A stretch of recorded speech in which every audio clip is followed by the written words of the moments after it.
Hello guys, and thank you for tuning in to Following Walker's World. Gee Tom, nice hat.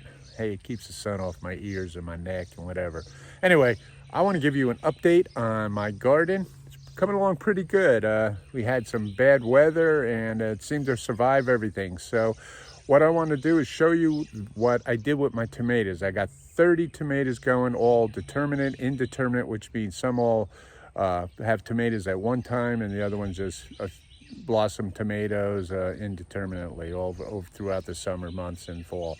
So let me show you what I did to keep these straight and narrow, and it's called the Florida weave. And you're probably thinking, well, Tom came up from Florida, it must be something he learned down there. Absolutely not. This is from our good buddy Jason Wish from Wishwell Farms. I want to thank you, Jason. This is going to work out real well for me. So let me show you what I'm doing here. This is one row of tomatoes, 3 rows of tomatoes. There's the other one there. Each row has 10 tomatoes in it. What I did here is I put 4 T-posts up, and I'll put another 4 here and another 4 there. I took this box of twine. There's about, I think there's about 6,500 feet of twine in there, which I will not use. But those 2 are supposedly put on your belt loop so you can walk up and down your row of plants and be able to span it out. So what I did here, let me get my shadow out of the way. You can see I came down one side of the twine all the way down, and then I came up and did a real taunt up along the other side. Basically, it's about 8 to 10 inches. As you can see, I can lift the plant up through the middle of that and teach it how to grow and stay off the ground. And that way I can weed under it, fertilize under it, anything that I need to do, and not have a whole bunch of weeds in that. These plants were planted later, but they should go real well. You can see right how the line goes, and the plants should come up nicely between those. And like I said, I can teach them how to grow right up, straight up and down, and be able to harvest the tomatoes much easier and keep weeds and pests off. That's basically my tomatoes right there. Things are looking good on them. I'm happy with them. They're fertilized. That white around them, that's a lot of bone meal, calcium, which they need. Right here, I've got a row of about 15 feet of 2 different types of bush beans, green beans.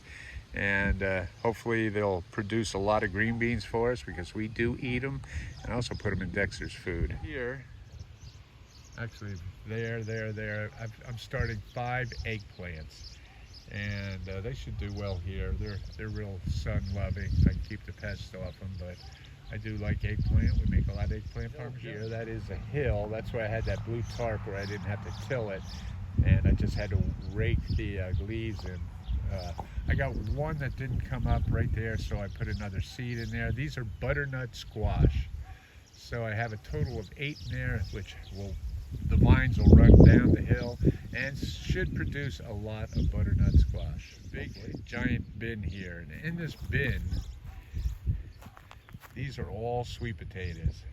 So I put sweet potato slips in there. I might have to weed some of those, thin some of those out of there, but I should have a ton of sweet potatoes. This is a really big bin, very deep, very wide. Next to it, these are in the ground. I dug a big ditch here, a big hole, filled it in with compost, natural soil, garden soil, and these are all white potatoes. And these were from potato seeds that I planted from regular white potatoes. My asparagus garden. I've got, if you'd see, there is asparagus. There's 2-3 rows here, and I've got about 4 asparagus plants grown in each one. That's going to take a couple years, but they'll just keep growing and growing and growing and growing for the next 20 years. Scattered around in the back, it's a whole bunch of sunflowers. We've got cantaloupe growing here. I've got pumpkins growing here, because for the chickens, they love the pumpkins. Coming down here, these were just planted, but they're growing right away. These are radishes and beets. And over here is a type of grain called arazimuth. I think that's the proper name for it.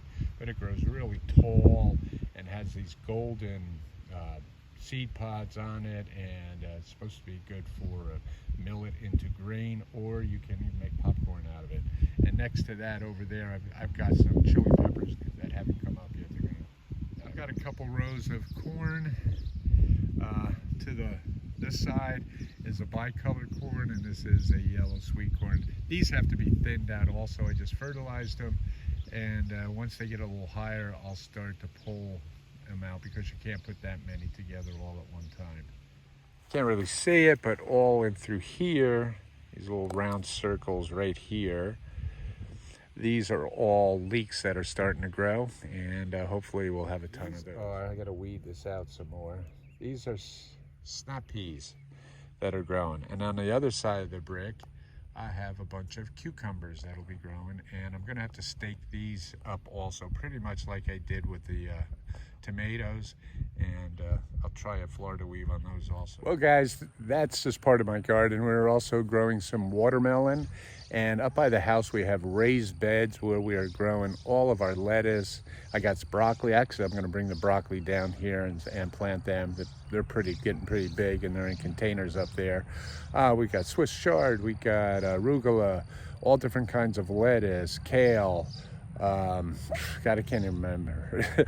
But there's a ton of those, and I keep them up in the raised garden bed because there are deer and rabbits and other critters around here that hopefully won't attack my garden. But that's it, guys. That's just an update on my garden here, and I'll see you next week at Trail Days. Yeah, I'm looking forward to that a lot. Bye-bye. See ya.